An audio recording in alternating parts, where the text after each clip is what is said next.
तर्कवाक्यों को समझना, प्रोपोजिशंस को समझना, ये है तर्कशास्त्र का बेसिक यूनिट। एक ही प्रोपोजिशन एक खास तरह का सेंटेंस होता है। ये एक ही स्टेटमेंट होता है जो कुछ डिक्लेयर करता है, यानी कुछ बताता है। ये डिक्लेरेशन या तो ट्रू हो सकता है या फॉल्स। ये एक ही टाइम पर ट्रू और फॉल्स दोनों एक साथ नहीं हो सकता, और ऐसा भी नहीं हो सकता कि ये ना ट्रू हो ना फॉल्स। इसे एक बेसिक असर्शन समझो, मतलब एक पक्की बात। एग्जाम्पल के लिए सेंटेंस असमन नीला है, स्काई इज ब्लू एक ही प्रोपोजिशन है। ये स्टेटमेंट असमन के बारे में एक क्लेम करता है। हम आसोमेन को देखकर चेक कर सकते हैं कि ये क्लेम ट्रू है या फॉल्स। ये ट्रू या फॉल्स होने की एबिलिटी प्रोपोजिशंस की एक की फीचर है। सारे सेंटेंसेस प्रोपोजिशंस नहीं होते। क्वेश्चंस, ऑर्डर्स और एक्सप्लेनेटरी सेंटेंस प्रोपोजिशंस नहीं होते। जैसे क्या आसमन नीला है, ये एक ही क्वेश्चन है। ये कुछ ऐसा दावा नहीं करता जो ट्रू या फॉल्स हो सके, ये इंफॉर्मेशन मांगता है। कमांड्स भी प्रोपोजिशंस नहीं होते। ओके, एग्जाम्पल है आसमन की तरफ देखो। ये सेंटेंस एक इंस्ट्रक्शन देता है। ये ऐसा कोई क्लेम नहीं करता जिसकी कोई ट्रूथ वैल्यू हो। एक्सक्लेमेशंस जैसे वाह क्या नीला आसोमेन है, ये भी प्रोपोजिशन की डेफिनेशन में फिट नहीं बैठते। वो इमोशन एक्सप्रेस करते हैं, कोई फैक्चुअल क्लेम नहीं जो लॉजिकल सेंस में ट्रू या फॉल्स हो। प्रोपोजिशंस लॉजिक की स्टडी में फंडामेंटल होते हैं, यानी बहुत जरूरी। लॉजिक सही रीजनिंग का साइंस है। सही और गलत युक्तियों की पहचान करना। सही तरीके से तर्क करने के लिए हमें क्लियर स्टेटमेंट्स चाहिए। ये क्लियर स्टेटमेंट्स प्रोपोजिशंस, प्रतिज्ञप्ति, कथन या तर्कवाक्य होते हैं। ये आर्ग्यूमेंट्स के आधारभूत स्तंभ, बिल्डिंग ब्लॉक्स बनाते हैं। एक आर्ग्यूमेंट प्रोपोजिशंस की एक ही सीरीज होती है। आर्ग्यूमेंट में कुछ प्रोपोजिशंस प्रीमाइसेस होते हैं। ये प्रीमिसेस एक ही दूसरे प्रोपोजिशन, जिसे कंक्लूजन कहते हैं, के लिए सपोर्ट देते हैं। प्रोपोजिशंस को समझने से हमें आर्ग्यूमेंट्स को, युक्तियों को इफेक्टिवली एनालाइज और इवैल्यूएट करने में मदद मिलती है। इससे हम देख पाते हैं कि रीजनिंग साउंड है या नहीं, और कंक्लूजन दिए गए आधार वाक्यों से निकलता है या नहीं। Gap 2S। इसलिए एक ही प्रोपोजिशन एक डिक्लेरेटिव सेंटेंस होता है। ये एक ही फैक्ट या सूचना प्रेजेंट करता है। इस सूचना का एक ही डेफिनेट ट्रूथ वैल्यू होना चाहिए। ये या तो ट्रू होता है या फॉल्स, कोई बीच की बात नहीं होती। ये कॉन्सेप्ट क्रूशल है क्योंकि इससे हम सोच के सिस्टम्स बना पाते हैं। ये हमें आइडियाज को क्लियरली कम्युनिकेट करने में मदद करता है। जब हम प्रोपोजिशंस को समझते हैं तो हम बेहतर समझ पाते हैं कि हम कैसे सोचते हैं और अपने आसपास की दुनिया को कैसे समझते हैं। ये कई फील्ड्स ऑफ स्टडी में लॉजिकल एनालिसिस और स्ट्रक्चर्ड थिंकिंग के लिए स्टार्टिंग पॉइंट है। हर सिंपल प्रोपोजिशन के अलग अलग पार्ट्स होते हैं। इनमें से एक जरूरी पार्ट को सब्जेक्ट या उद्देश्य कहते हैं। प्रोपोजिशन का सब्जेक्ट वो मेन चीज होती है जिसके बारे में स्टेटमेंट होता है। ये वो पर्सन, प्लेस, थिंग या आइडिया होता है जिसके बारे में डिस्कस या डिस्क्राइब किया जा रहा है। इसे सेंटेंस का टॉपिक समझो। जब हम कोई स्टेटमेंट देते हैं तो हम यूजुअली किसी स्पेसिफिक चीज के बारे में बात कर रहे होते हैं। वो स्पेसिफिक चीज सब्जेक्ट होती है। फॉर एग्जाम्पल, प्रपोजिशन कुत्ते स्तनपायी होते हैं में सब्जेक्ट है कुत्ते। स्टेटमेंट खास तौर पर कुत्तों के बारे में इंफॉर्मेशन दे रहा है। सब्जेक्ट को पहचानना प्रपोजिशन को समझने में एक की स्टेप है। यह हमें फोकस करने में मदद करता है कि क्या असर्ट किया जा रहा है। अगर हम स्टेटमेंट बड़ी लाल कार तेज हैं को देखें तो सब्जेक्ट है बड़ी लाल कार। पूरा फ्रेज उस स्पेसिफिक एंटिटी की और इशारा करता है जिसके बारे में हम डिस्कस कर रहे हैं। यह सिर्फ कर नहीं है बल्कि वो पार्टिकुलर कार जिसे बड़ी और लाल बताया गया है। सब्जेक्ट एक सिंगल वर्ड हो सकता है या वर्ड्स का ग्रुप हो सकता है जो मिलकर बताते हैं कि प्रोपोजिशन किस बारे में है।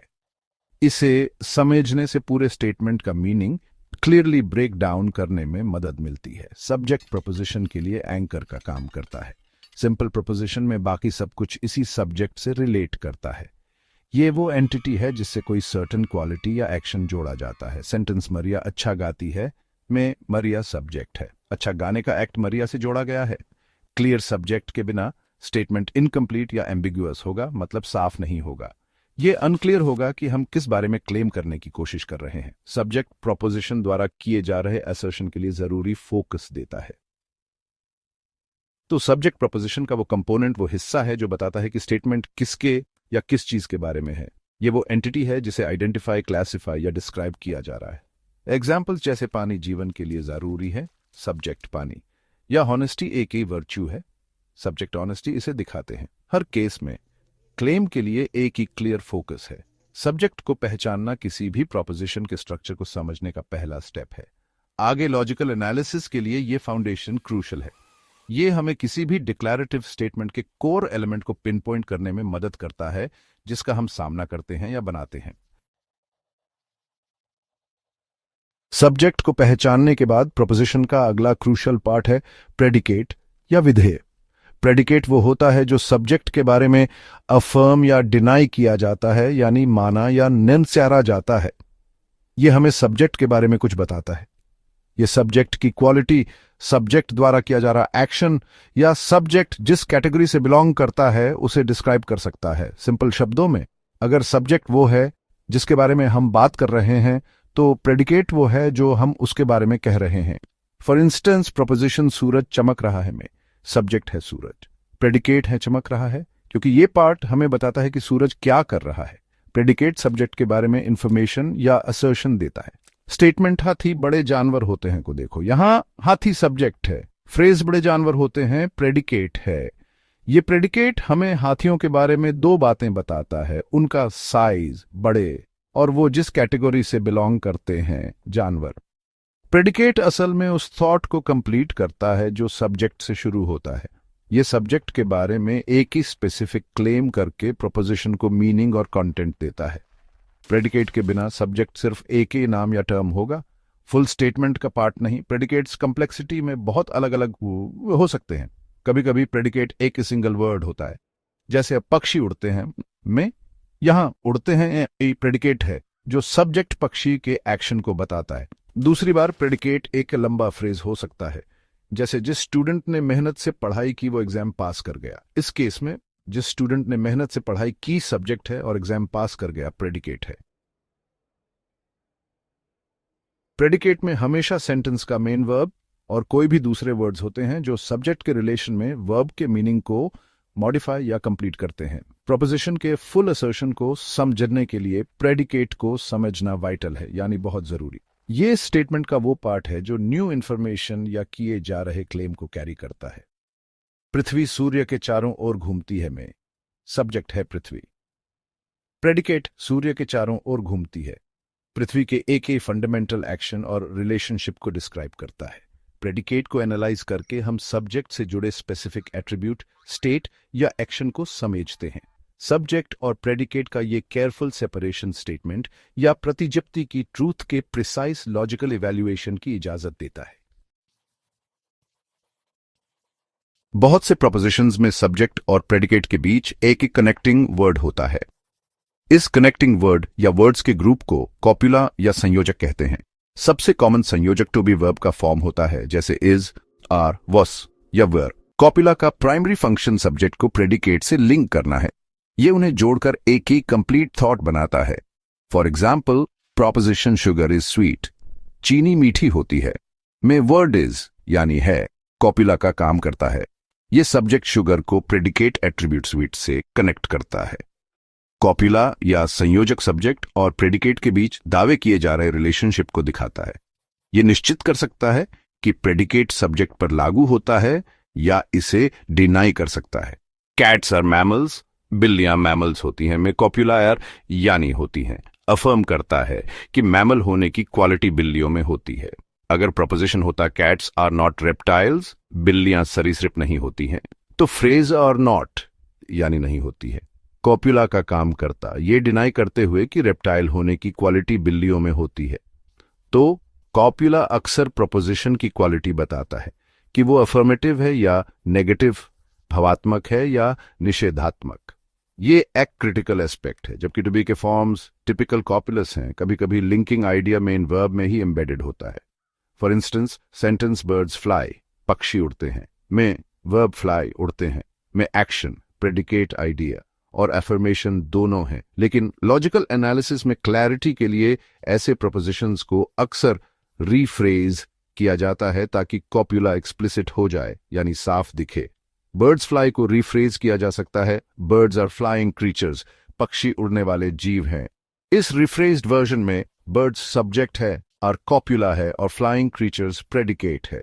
ये लॉजिकल ऑपरेशंस के लिए स्ट्रक्चर को स्टैंडर्डाइज करने में मदद करता है। इसलिए कॉपुला प्रोपोजिशन के स्ट्रक्चर में एक ही क्रूशल रोल निभाता है।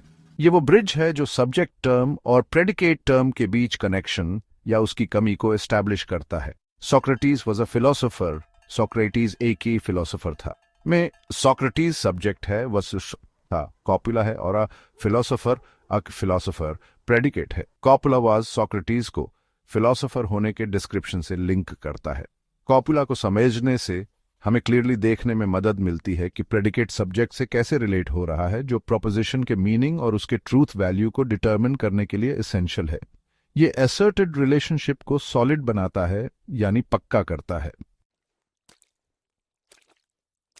सेक्शन 5, सिंपल प्रोपोजिशंस, क्लियर और डायरेक्ट स्टेटमेंट्स। प्रोपोजिशंस को उनके स्ट्रक्चर के आधार पर क्लासिफाई किया जा सकता है। सबसे बेसिक टाइप को सिंपल प्रोपोजिशन कहते हैं। एक सिंपल प्रोपोजिशन में सिर्फ एक ही सब्जेक्ट और एक प्रेडिकेट होता है। ये एक सिंगल असर्शन करता है। इसे छोटे प्रोपोजिशंस में ब्रेक डाउन नहीं किया जा सकता। For example, statement the earth is a planet, पृथ्वी एक ग्रह है, एक सिंपल प्रोपोजिशन है। इसो मीन एक सब्जेक्ट द अर्थ और एक प्रेडिकेट इज अ प्लैनेट, एक ग्रह होता है। यह स्टेटमेंट पृथ्वी के बारे में आक सिंगल डायरेक्ट क्लेम करता है। इसोमियन एंड या और जैसे कनेक्टिंग वर्ड्स नहीं होते जो मल्टीपल स्टेटमेंट्स को जोड़ते हैं।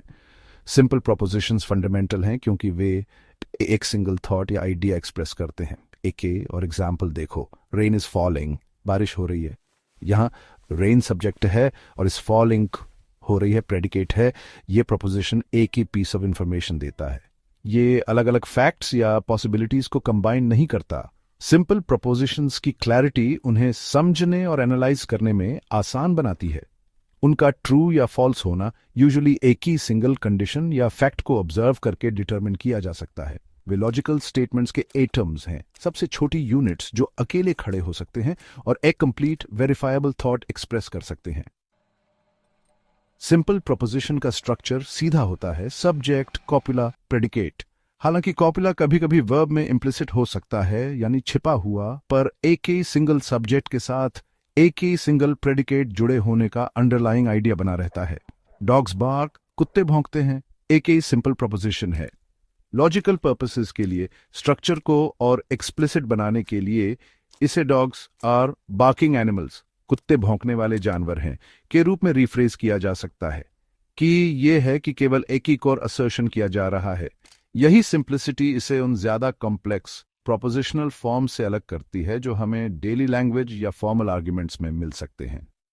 Gap 2S। लॉजिक में सिंपल प्रोपोजिशंस को पहचानना इंपॉर्टेंट है। ये कॉम्प्लेक्स आर्ग्यूमेंट्स को उनके सबसे बेसिक कंपोनेंट्स में डाइसेक्ट करने यानी समझने में मदद करता है। इन फाउंडेशनल स्टेटमेंट्स को समझकर हम फिर ये एनालाइज करने के लिए आगे बढ़ सकते हैं कि वे ज्यादा इंट्रिकेट असर्शंस बनाने के लिए कैसे कंबाइन होते हैं। सिंपल प्रोपोजिशंस, कंपाउंड प्रोपोजिशंस या संयुक्त कथनों के लिए बिल्डिंग ब्लॉक्स या मूल कथनों का काम करते हैं। उनके ट्रूथ वैल्यूज अक्सर इन ज्यादा कॉम्प्लेक्स स्टेटमेंट्स के ट्रूथ वैल्यूज को डिटरमिन करने का बेसिस होते हैं।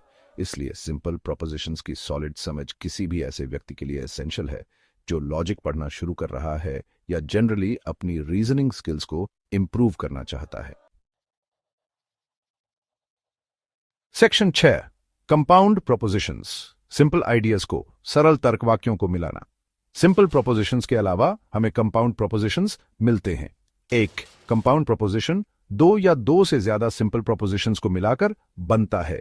ये सिंपल प्रोपोजिशंस, जिन्हें कंपोनेंट्स भी कहते हैं, लॉजिकल कनेक्टिव्स का यूज करके एक के साथ लिंक होते हैं। कॉमन लॉजिकल कनेक्टिव्स में वर्ड्स लाइक एंड और इफ, देन और इफ एंड ओनली इफ शामिल हैं। For example, statement the sun is shining and the birds are singing, सूरज चमक रहा है और पक्षी गा रहे हैं। आग कंपाउंड प्रोपोजिशन है। ये दो सिंपल प्रोपोजिशंस को कंबाइन करता है। द सन इज शाइनिंग और द बर्ड्स आर सिंगिंग, यहां कनेक्टिव एंड है। कंपाउंड प्रोपोजिशन का ट्रूथ वैल्यू, उसके कंपोनेंट सिंपल प्रोपोजिशंस के ट्रूथ वैल्यूज और यूज किए गए स्पेसिफिक कनेक्टिव पर डिपेंड करता है। एंड अ कंजंक्शन का यूज करने वाले कंपाउंड प्रोपोजिशन के लिए पूरा स्टेटमेंट तभी ट्रू होता है जब उसके सभी सिंपल कंपोनेंट्स या सरल तर्क वाक्य ट्रू हों। अगर या तो the sun is shining false है या the birds are singing false है, तो compound statement the sun is shining and the birds are singing false होगा। डिफरेंट कनेक्टिव्स के डिफरेंट रूल्स होते हैं ओवरऑल ट्रूथ वैल्यू को डिटरमिन करने के लिए। ये प्रोपोजिशनल लॉजिक में एक और कंसेप्ट है। आ कंपाउंड प्रोपोजिशन जो और अ डिसजंक्शन यूज करता है, जैसे यू कैन हैव टी और यू कैन हैव कॉफी, तुम चाय ले सकते हो या तुम कॉफी ले सकते हो। यह स्टेटमेंट ट्रू होता है अगर इसका कम से कम एक ही सिंपल प्रोपोजिशन ट्रू हो। यह ट्रू होता है अगर you can have T true है, या अगर you can have coffee true है, या अगर दोनों ट्रू हैं और के इंक्लूसिव सेंस में। एक और इंपॉर्टेंट टाइप है कंडीशनल स्टेटमेंट जो इफ देन यूज करता है। For example, if it rains then the ground will be wet. अगर बारिश होती है तो जमीन गीली हो जाएगी। या इट रेन्स एंटीसीडेंट को the ground will be wet consequent से लिंक करता है। गैप 2s कंपाउंड प्रोपोजिशंस हमें सिंपल प्रोपोजिशंस अकेले की तुलना में ज्यादा कॉम्प्लेक्स रिलेशनशिप्स और थॉट्स एक्सप्रेस करने देते हैं। वे डिटेल्ड आर्ग्यूमेंट्स बनाने और कॉम्प्लिकेटेड स्टेट्स ऑफ अफेयर्स को रिप्रेजेंट करने के लिए एसेंशियल हैं। उदाहरण के लिए, if you study hard and you understand the material then you will pass the exam. अगर तुम मेहनत से पढ़ते हो और तुम्हें मटेरियल समझ आता है तो तुम एग्जाम पास कर जाओगे। एक कंपाउंड प्रोपोजिशन है जिसमें मल्टीपल सिंपल प्रोपोजिशंस और कनेक्टिव्स शामिल हैं। इन्हें एनालाइज करने के लिए उन्हें उनके सिंपल कंपोनेंट्स में ब्रेक डाउन करना और यह समझना होता है कि कनेक्टिव्स कैसे फंक्शन करते हैं। यह स्किल कई डिफरेंट एरियाज में एडवांस्ड रीजनिंग और प्रॉब्लम सॉल्विंग टास्क्स के लिए क्रूशल है। सेक्शन 7 कैटेगोरिकल प्रोपोजिशंस रिलेशन वाले स्टेटमेंट्स। प्रोपोजिशंस की एक ही बहुत इंपॉर्टेंट क्लास खासकर ट्रेडिशनल लॉजिक में कैटेगोरिकल प्रोपोजिशन है। कैटेगोरिकल प्रोपोजिशंस दो कैटेगरीज या चीजों की क्लासेस के बीच रिलेशनशिप के बारे में असर्शंस करते हैं। इन क्लासेस को सब्जेक्ट टर्म और प्रेडिकेट टर्म द्वारा रिप्रेजेंट किया जाता है। For example, all dogs are mammals, सभी कुत्ते मैमल्स हैं, एक कैटेगोरिकल प्रोपोजिशन है। ये कुत्तों की क्लास और मैमल्स की क्लास के बीच एक स्पेसिफिक रिलेशनशिप असर्ट करता है। स्पेसिफिकली ये बताता है कि कुत्तों की पूरी क्लास मैमल्स की क्लास में इंक्लूडेड है। ऐसे स्टेटमेंट्स डिडक्टिव रीजनिंग या निगमनात्मक तर्क के लिए फंडामेंटल हैं। कैटेगोरिकल प्रोपोजिशंस को ट्रेडिशनली 4 स्टैंडर्ड फॉर्म्स में क्लासिफाई किया जाता है, जिन्हें अक्सर लेटर्स ए, ई, आई और ओ से डिनोट किया जाता है। अका प्रोपोजिशन एक यूनिवर्सल अफर्मेटिव स्टेटमेंट, सर्वव्यापी भावात्मक कथन होता है, like all S are P. For example, all birds are animals, आर्म्ड सभी पक्षी जानवर हैं। एकी प्रोपोजिशन एक यूनिवर्सल नेगेटिव स्टेटमेंट, सर्वव्यापी निषेधात्मक कथन होता है, जैसे no S are P.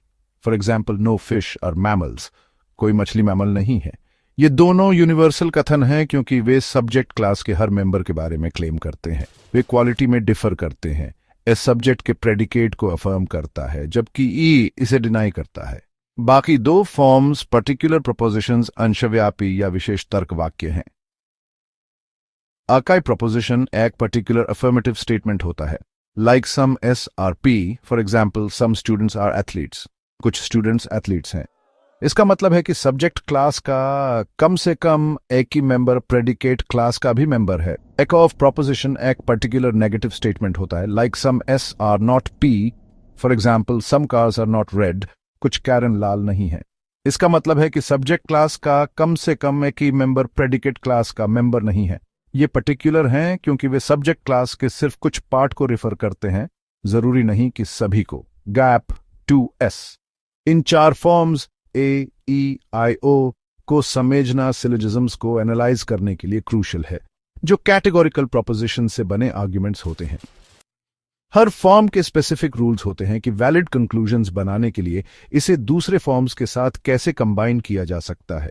Categorical propositions की स्टडी हमें यह समझने में मदद करती है कि चीजों की क्लासेस एक ही दूसरे से कैसे रिलेट करती हैं।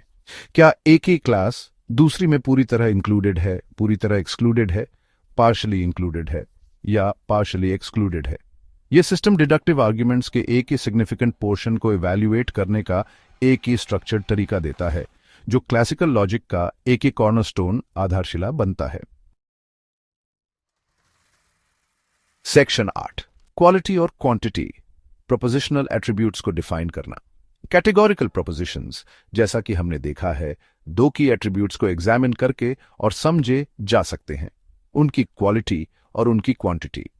प्रोपोजिशन की क्वालिटी ये रेफर करती है कि क्या वो सब्जेक्ट क्लास के प्रेडिकेट क्लास में इंक्लूजन को अफर्म करता है या डिनाई करता है।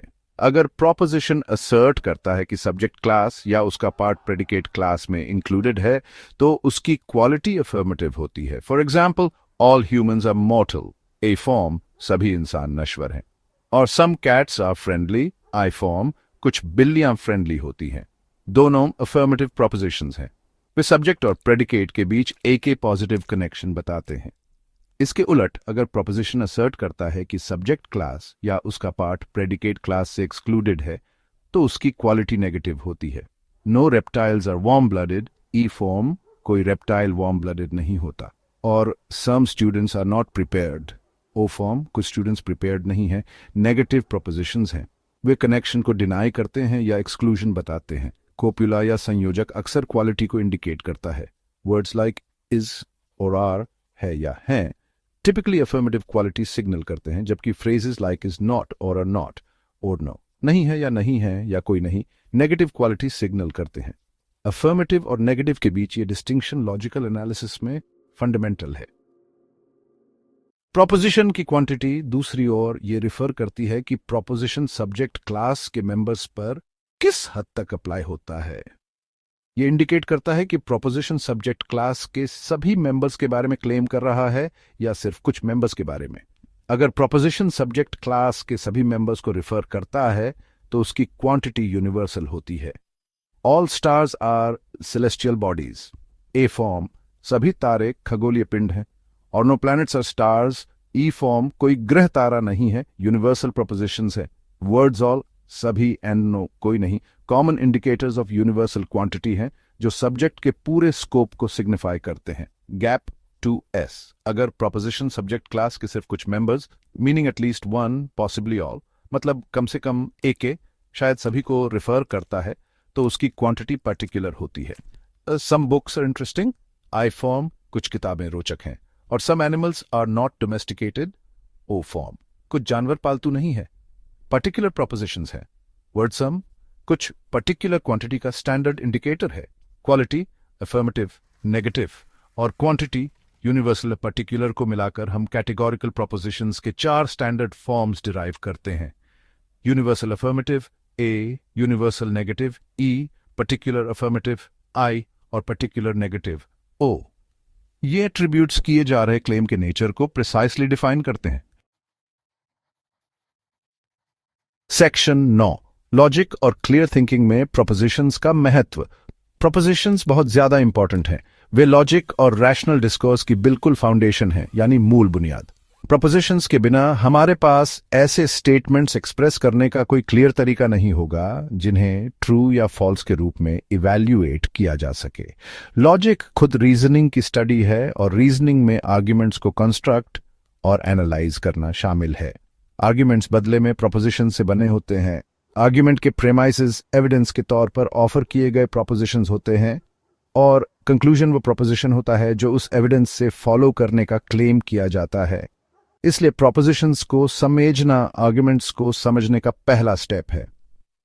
प्रोपोजिशंस को आइडेंटिफाई, एनालाइज और फॉर्मुलेट करने की एबिलिटी हमारी क्रिटिकल थिंकिंग स्किल्स को बढ़ाती है। जब हम कॉम्प्लेक्स स्टेटमेंट्स को सिंपलर प्रोपोजिशनल कंपोनेंट्स में ब्रेक डाउन या एनालिसिस कर सकते हैं, तो हम उनके मीनिंग और उनके ट्रूथ को बेहतर असेस कर सकते हैं। ये क्लैरिटी सिर्फ एकेडमिक फील्ड्स लाइक फिलॉसफी या मैथमेटिक्स में ही नहीं, बल्कि एवरीडे लाइफ में भी एसेंशियल है। हम पर वेरियस सोर्सेज से इंफॉर्मेशन और क्लेम्स की लगातार बौछार होती रहती है। अंडरलाइंग प्रोपोजिशंस या छिपे तर्कवाक्यों को पहचानने में सक्षम होना हमें इस इंफॉर्मेशन को क्रिटिकली इवैल्यूएट करने, फैक्ट को ओपिनियन से अलग करने और दूसरों की बातों या लेखों में लॉजिकल फैलेसीज या इनकंसिस्टेंसीज को पहचानने में मदद करता है। इसके अलावा प्रोपोजिशंस इफेक्टिव कम्युनिकेशन के लिए महत्वपूर्ण हैं। अपने थॉट्स और आइडियाज को प्रिसाइसली कन्वे करने के लिए हमें उन्हें क्लियर, अनएम्बिगुअस प्रोपोजिशंस के रूप में फ्रेम करने की जरूरत है। अगर हमारे स्टेटमेंट्स वेग, अस्पष्ट हैं या मल्टीपल इंटरप्रिटेशंस के लिए ओपन हैं, तो मिसअंडरस्टैंडिंग्स होने की संभावना है। क्लियर सब्जेक्ट्स और प्रेडिकेट्स के साथ वेल फॉर्म्ड प्रोपोजिशंस बनाने पर फोकस करके हम ज्यादा इफेक्टिवली कम्युनिकेट कर सकते हैं। ये इंश्योर करता है कि हमारी ऑडियंस ठीक वही समझे जो हम असर्ट कर रहे हैं। ये प्रोफेशनल सेटिंग्स में, एजुकेशन में और पर्सनल रिलेशनशिप्स में वाइटल है, जहां सक्सेस और हार्मनी के लिए क्लियर अंडरस्टैंडिंग पैरामाउंट है, यानी सबसे जरूरी। गैप 2S संक्षेप में प्रोपोजिशंस थिंकिंग और रीजनिंग का आधार है। वे हमें दुनिया की हमारी अंडरस्टैंडिंग को स्ट्रक्चर करने, उस अंडरस्टैंडिंग को दूसरों के साथ शेयर करने और रीजन डिसीजंस लेने की इजाजत देते हैं। चाहे हम कोई कॉम्प्लेक्स साइंटिफिक प्रॉब्लम सॉल्व कर रहे हों, डिबेट में एंगेज हो रहे हों, या बस अपनी डेली लाइफ्स के बारे में सेंसिबल चॉइस करने की कोशिश कर रहे हों, प्रोपोजिशंस के साथ काम करने की हमारी एबिलिटी की है। वे सभी लॉजिकल इन्फ्रेंस के लिए फ्रेमवर्क प्रोवाइड करते हैं और किसी भी ऐसे व्यक्ति के लिए इंडिस्पेंसिबल टूल्स हैं जो क्लियरली सोचना, साउंडली रीजन करना और इफेक्टिवली कम्युनिकेट करना चाहता है। प्रोपोजिशंस की स्टडी कई मायनों में अच्छी तरह से सोचने की स्टडी है।